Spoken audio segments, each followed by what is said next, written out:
Stock market में mutual fund industry में अलग ही खेल चल रहा है भाई।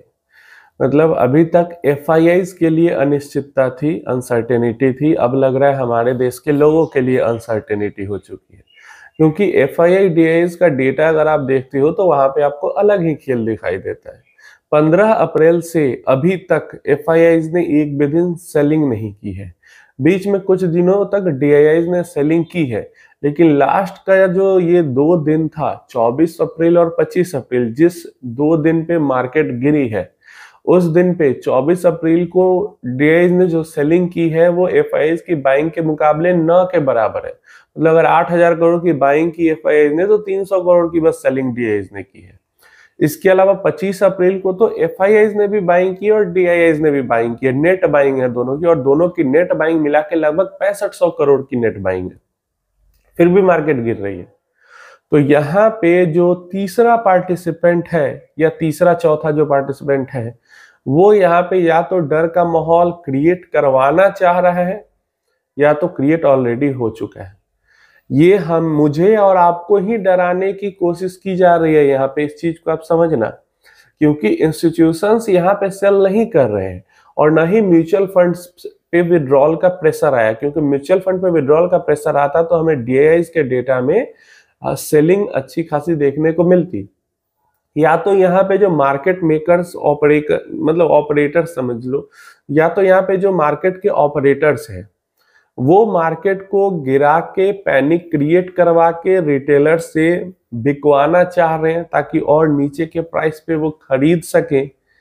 या फिर सही में रियलिटी में जो कॉरपोरेट हाउसेज हैं वो अपना जो इन्वेस्टमेंट है वो निकाल रहे हैं स्टॉक मार्केट से।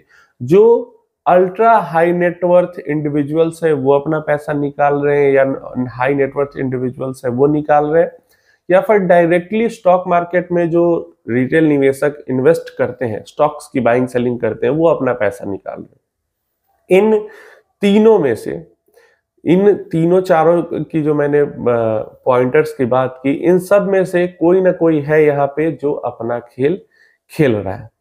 ये भी हो सकता है कि सीरीज एंड हुई हो तो थोड़ा बहुत बाजार एडजस्ट भी करता है, इस कारण से भी मार्केट ऊपर नीचे होता है। तो या तो ये रीजन हो सकता है, क्योंकि एफआईएच डीआईज का अगर हम डेटा देखते हैं तो उनका मोमेंटम बिल्कुल स्ट्रांग है। उनके तरफ से कोई भी वीकनेस नहीं दिख रही है उनकी खरीदारी में। एफआईआईज ने तो 15 अप्रैल से लेकर 25 अप्रैल तक लगातार बाइंग की है। और डे मैंने बताया लास्ट दो दिनों पे जहां पे मार्केट हमारा हमें वीक दिखा, वहां पे तो किसी हालात में वीक नहीं होना चाहिए था एफआईआई डेटा के अनुसार।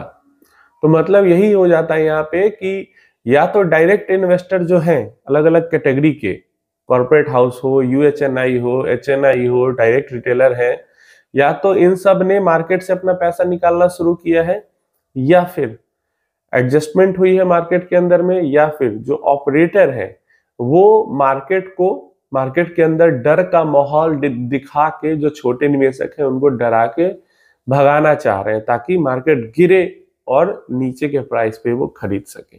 ये चीज यहाँ पे हो रही है। तो ऐसे में मुझे आपको एज ए, हम लोग इंडिविजुअल इन्वेस्टर हैं, म्यूचुअल फंड्स के थ्रू इन्वेस्ट करते हैं, तो हमें डरना नहीं है और यहाँ पे मार्केट के साथ बने रहना है। ये जरूर आपको करना है, क्योंकि अगर आप डर जाओगे तो फिर सामने वाला जो खेल खेलना चाह रहा है वो खेल लेगा, और फिर नुकसान ऐसे में किसका होगा? नुकसान मेरा आपका ही होगा कि हम लोग गलत टाइम पे बेचेंगे। सामने वाला जो ऑपरेटर है जो बिकवाना हमसे चाह रहा है वो तो खुश होगा, उसका तो फायदा ही होगा, क्योंकि हम लोग जब बेचेंगे, म्यूचुअल फंड पे प्रेशर डालेंगे या फिर डायरेक्ट भी बेचेंगे तो नीचे आएंगी प्राइस, और नीचे प्राइस आएंगी तो वही ऑपरेटर नीचे के प्राइस पे खरीदेगा। और ये साइकिल हमेशा चलता रहता है मार्केट में। ऑपरेटर रिटेलर को डराता है, रिटेलर डर के बेचता है, नीचे के प्राइस पे ऑपरेटर खरीदता है, फिर धीरे धीरे करके रिटेल ऑपरेटर सब मिलके मार्केट को ऊपर लाते हैं, फिर ऑपरेटर डरा के गिराता है। ये साइकिल चलते रहता है, ऐसे ही वो प्रॉफिट बनाता है। वो स्टॉक मार्केट से बिजनेस ग्रोथ से कम और ये पंप डंप वाली स्कीम से ज्यादा प्रॉफिट बनाता है। और ये ऐसा कुछ नहीं है कि वो किसी एक स्टॉक के अंदर में करना चाह रहा है, मतलब जो भी है या वो है, इसलिए यहाँ पे कोई ट्रैक भी नहीं करेगा उसको, कोई कुछ यहाँ पे पकड़ेगा भी नहीं, क्योंकि जो बड़े ऑपरेटर्स होते हैं वो मार्केट लेवल पे खेलते हैं, वो सिचुएशन ऐसा क्रिएट करते हैं कि लोग डर के भागे। तो डेफिनेटली अगर आप डर रहे थे अभी तक, तो डरने की जरूरत नहीं है। अभी तक का जो डेटा एफआई डीआईज का कहता है, मार्केट के अंदर डीआईआईज भी और एफआईज भी दोनों का जो मोमेंटम है वो स्ट्रांग है, दोनों की पॉजिटिविटी है मार्केट के अंदर में। अब एक अनसर्टेनिटी इंडिया पाकिस्तान को लेकर खड़ी जरूर हो गई है, जिसके बारे में हम नेक्स्ट वीडियो में बात करेंगे। बट अभी के लिए आप समझ लो कि यहाँ पे भगाने की, दूर करने की मार्केट से कोशिश की जा रही है इन्वेस्टर रिटेलर्स को, और आपको और मुझे डरना नहीं।